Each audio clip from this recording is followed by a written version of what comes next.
And the whole multitude of them arose, and led him unto Pilate. And they began to accuse him, saying, We found this fellow perverting the nation, and forbidding to give tribute to Caesar, saying that he himself is Christ the King. And Pilate asked him, saying, Art thou the King of the Jews? Thou sayest it. Then said Pilate to the chief priests and to the people, I find no fault in this man.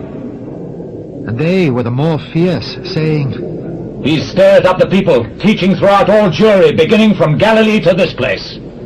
When Pilate heard of Galilee, he asked whether the man were a Galilaean. And as soon as he knew that he belonged unto Herod's jurisdiction, he sent him to Herod, who himself also was at Jerusalem at that time.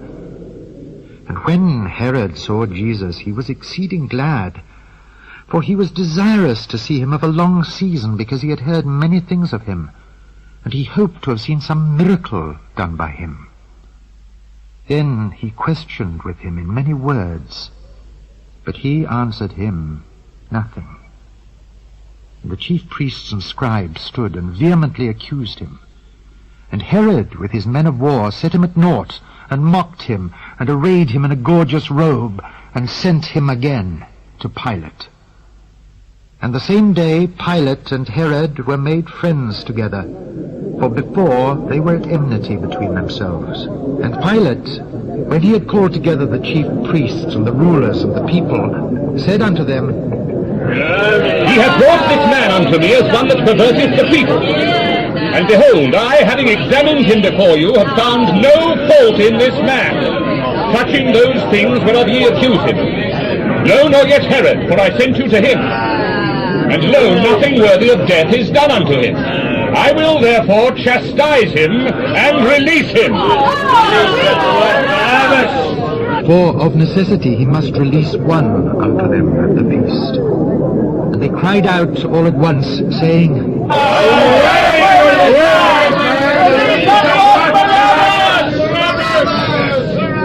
Who for a certain sedition made in the city and for murder was cast into prison.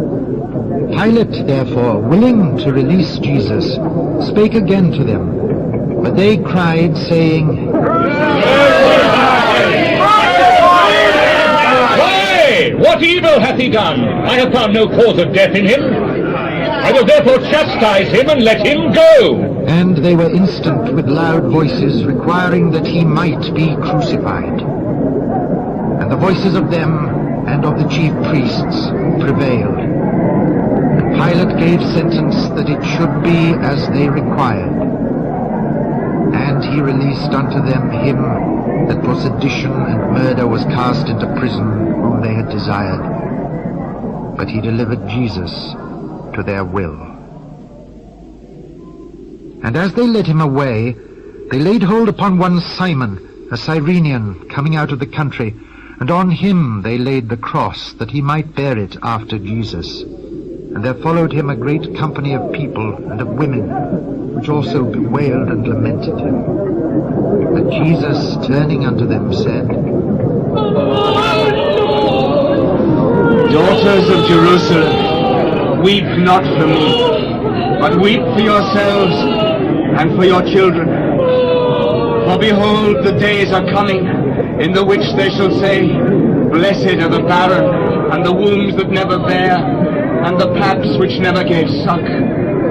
Then shall they begin to say to the mountains, Fall on us, and to the hills, Cover us. For if they do these things in a green tree, what shall be done in the dry? And there were also two other malefactors, led with him to be put to death.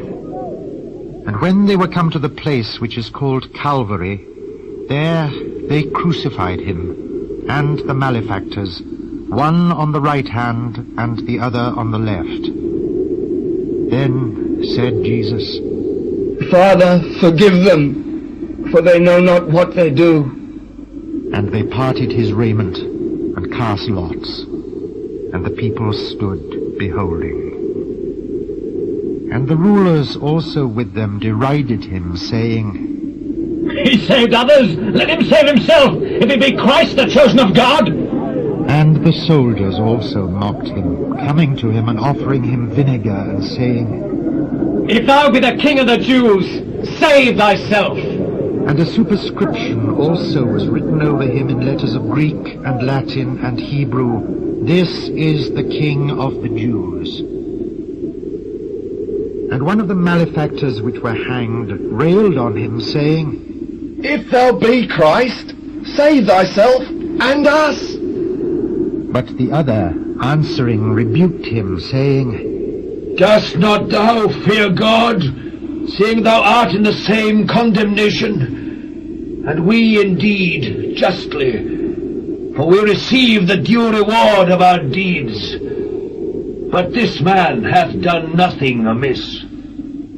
Lord, remember me when thou comest into thy kingdom. Verily I say unto thee, today shalt thou be with me in paradise.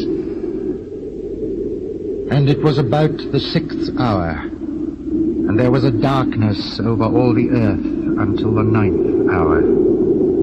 And the sun was darkened, and the veil of the temple was rent in the midst.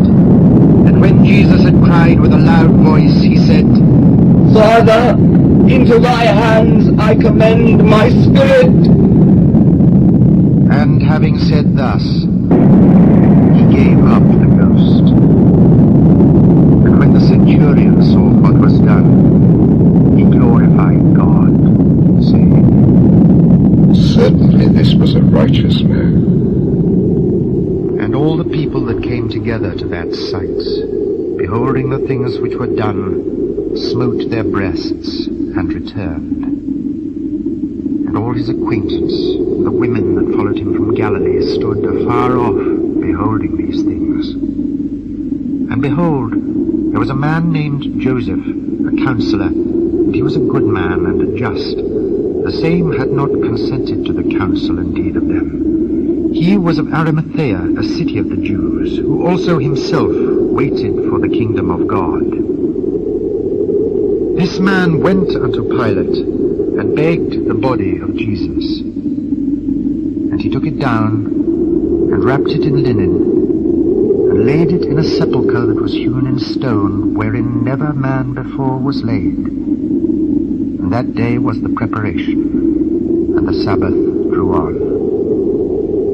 And the women also which came with him from Galilee followed after, and beheld the sepulchre and how his body was laid. And they returned, and prepared spices and ointments, and rested the Sabbath day according to the commandment.